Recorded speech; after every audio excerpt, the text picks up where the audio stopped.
Once your project looks like that, you come see me. I will give you a center punch and the bottom part of the clasp.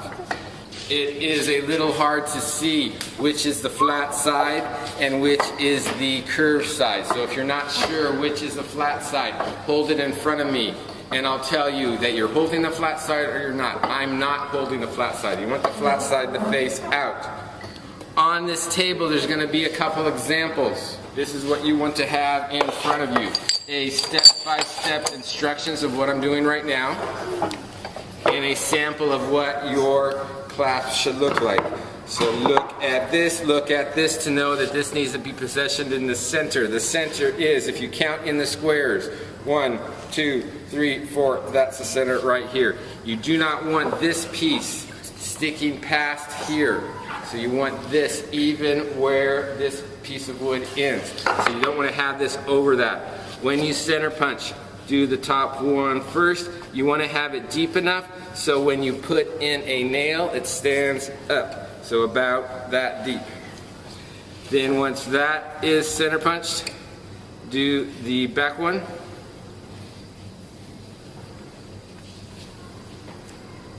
Then hand this in and I will give you a hammer and 2 nails. The nails that you use are very small, so you can't hold it and hit it. That's why this needs to stand up when you put it in the center punch.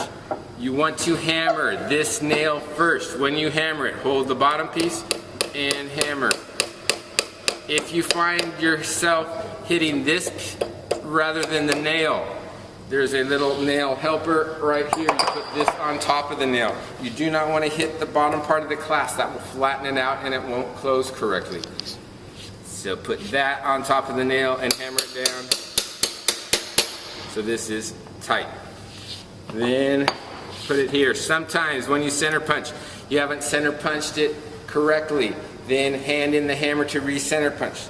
So this one is correct. This is a little harder to hit the nail instead of this. When you do this step, you want to be at the side. Do not be right here because you're going to hit the clasp more than a nail. So hammer. If you're just hammering the nail, you can hammer it all the way in. If you need a little help, use this. Hand back in the hammer for a center punch and the top part. You do not want to have any space right here when you center punch it. This needs to be tight up against the bottom. How you do that is put that on here and make sure there's no space here. Push it all the way up before you center punch. Deep enough so the nail sticks in. Hand in the center punch for a hammer and 2 nails. When you hammer it, you need to hold the top part of the clasp as you hammer it because you want to make sure that there's no space there.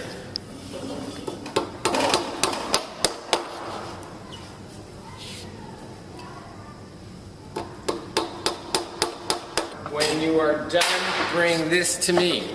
What you want ideally is when you close this, you want to hear a little click.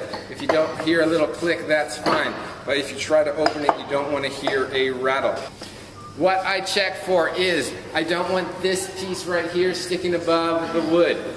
If it is, then you file it with the small files at table 1. Also, if you sanded too much on these ends, there might be a nail sticking through here. If there is, you want to file that nail down with the small files on that table. If everything's good, I will say do the evaluation, which is found right here. If you have a good memory, you're able to answer all of these. If your memory is not so good, all these answers are in your notes.